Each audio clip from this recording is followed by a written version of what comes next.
Aerodynamics are arguably the most critical part of race car design. It doesn't matter if you have the most powerful engine or the most advanced chassis. If your car is shaped like a brick, it will struggle everywhere. Take the Williams FW42 Formula One car, for example. This was a car with an extremely powerful engine, but issues with the aerodynamics made this one of, if not the Williams F1 team's, worst car. Hello everyone, I am CoolBloke96, a person who pretends to be stupid and lazy to keep his job. I'm here today to explain why aerodynamics are the most important part of race car design. To prove I'm qualified, here's a video of a man driving his Ford Focus. Look how interesting that car is. That's got to be the best car in the whole world. And I'd like to apologize because my voice is gonna sound annoying because I'm sick again. Anyways, enjoy learning about maybe something, I don't know. The reason aerodynamics are so important is because they change every aspect of the car.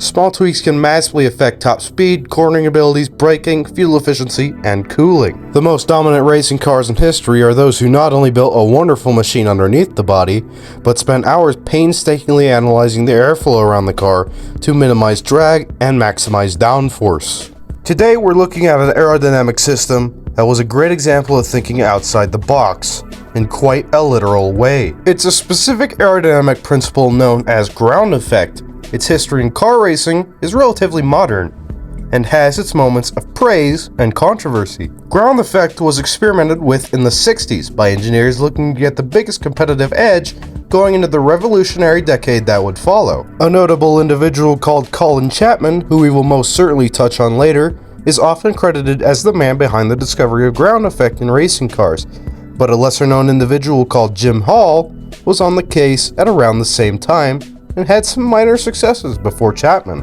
Jim Hall and Hap Sharp, another American racing driver, became interested in a pair of racing cars built by Dick Troutman and Tom Barnes. Hall and Sharp purchased two cars that would eventually be referred to as Chaparral 1s to race themselves. In 1962, Sharp and Hall began to build their own race cars. The two consulted Troutman and Barnes on continuing the Chaparral name, and Chaparral cars began the engineering of the 2 Series. The 2 Series is seen by a handful of individuals as a set of the most innovative cars in motorsport history. Nearly every single evolution of the 2 would feature unique technology that allowed them to be consistently competitive. Chaparral put a lot of focus on underbody aerodynamics through the 1960s. However, it wouldn't be until 1970 that Hall and Sharp developed the first Focus ground effect car. Typically, when you imagine the first anything, you think of something very primitive, something very impractical, inefficient, and imperfect. However, for the 2J, that wasn't exactly the case. Immediately, you can see that the 2J is a very strange car. The lack of headlights, the aggressive wedge design that ends up being a rectangle towards the rear, the covered rear wheels, the shiny metal clashing with the white paint, the odd pieces of Lexan, some of which are rubbing along the ground. The most absurd thing, however, is whatever that is on the back. What that is a fan. They come from a tank engine and are powered by a 2-stroke engine. Fans are crucial to car design, but these are not for cooling. They are not for propulsion. That is the job of the Chevrolet Big Block race engine, paired with another Chaparral special, a 3-speed semi-automatic gearbox. Instead, these fans are for producing downforce. Downforce happens when the air flowing over the car travels slower than air flowing under the car. To further explain, we have to understand Bernoulli's principle. With fluids, including air of course, an increase in speed will result in a decrease of pressure. The increased air pressure increases air resistance, which is referred to commonly as drag. Drag is heavily frowned upon in race car design. However, if you manipulate this drag to act vertically rather than horizontally, you could make your car a lot faster. The reason downforce is useful is because it makes the car heavier without adding mass. It's a common misconception that weight makes the car slow, but in reality, weight helps the car grip.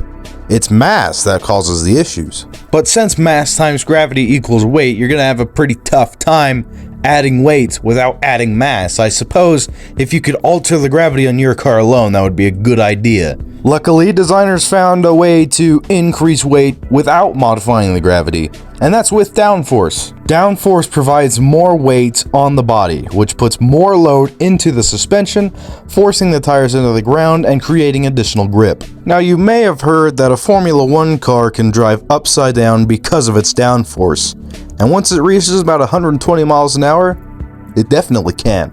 At least for a short time, but that can be explained in a different video, or by a video that already exists. You can go look at Driver61's YouTube channel if you want to know more about that. The car that we're talking about today, the Chaparral 2J, also has the ability to do this, but it needs to reach a very impressive speed of 0 miles an hour. With the fans on full blast, the 2J can park upside down, and it still has 400 pounds of force gluing it to the ceiling. The fans suck in air from the bottom of the car and blow it out of the rear. The Lexan skirts make the vacuum more efficient by giving the air less area to escape. The air moving fast through the bottom of the car has far less pressure than the air above it, pushing the car down and loading up the tires, creating additional grip. To demonstrate just how effective this system is, we borrowed a 2J. And then we borrowed a McLaren P1 GTR and lined it up with the 2J. So here's the technical breakdown. The 2J makes 670 horsepower, which is 300 less than the McLaren. We are lighter, however. We have 1,800 pounds, whereas they have 3,200 pounds. But the McLaren is on better tires, it has more advanced suspension, better overbody aero, a better gearbox, better brakes, and it's 10 years old rather than 55. But we do have a big vacuum on the back of our car. Now I opted to start behind the McLaren because I think this car is fast enough, and here's why. You see the 2J race and the Can-Am series.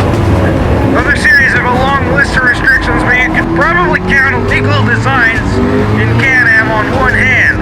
And this 2J was so fast that they had to make a case that the fans were movable aero, which is the restriction on your middle finger if you use that old analogy. So this car was so good that the series designed to have no rules had to ban it. This thing really moves. I wonder if the guy in the P1 can see why. Oh, that's a bit deep. Oh. According to Revs Institute, other Can-Am cars could only pull 1.5 Gs in cornering, and this thing in this spec can do 1.8. Mahal designed another vacuum chamber that allowed it to do 2 Gs, which isn't that impressive by today's standards, but when you take into account that this is 1970, that's a lot of Gs. Alright, I see the flag, but no McLaren.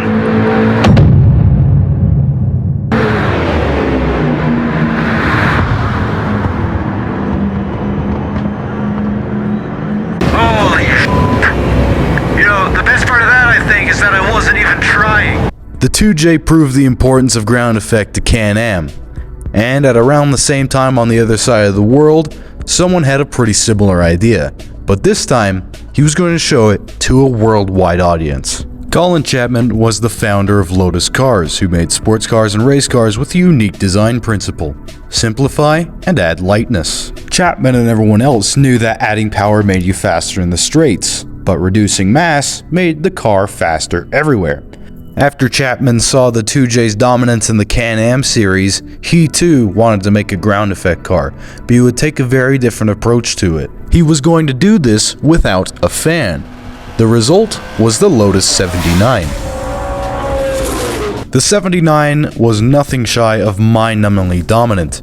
Its massive side skirts were what worked to create a Venturi effect and seal the underside of the car to the ground.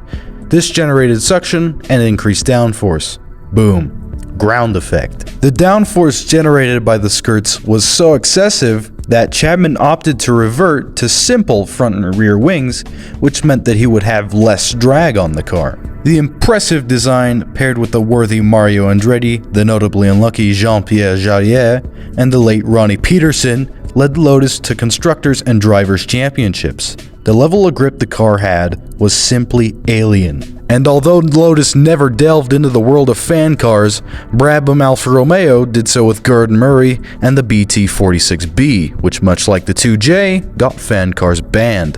The design of these ground effect cars were not without flaw, however. Either wearing the parts making contact with the ground away or the vehicle bottoming out would result in a complete loss of downforce. Another flaw is the issue of porpoising, a phenomenon in which the aerofoils move about in a certain way that interacts with the suspension.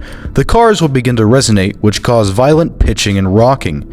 Many drivers complain of being seasick from the intense effects of porpoising, which gets its name from the way the car rocks, which resembles a porpoise diving in and out of water. Many would say that this era of motorsports valued speed over safety.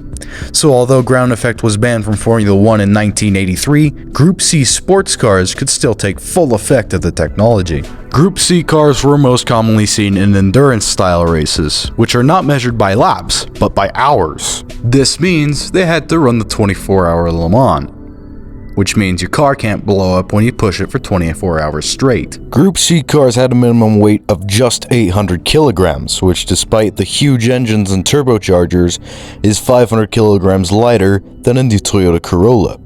They also have a reputation for producing enough downforce to shatter your ribs.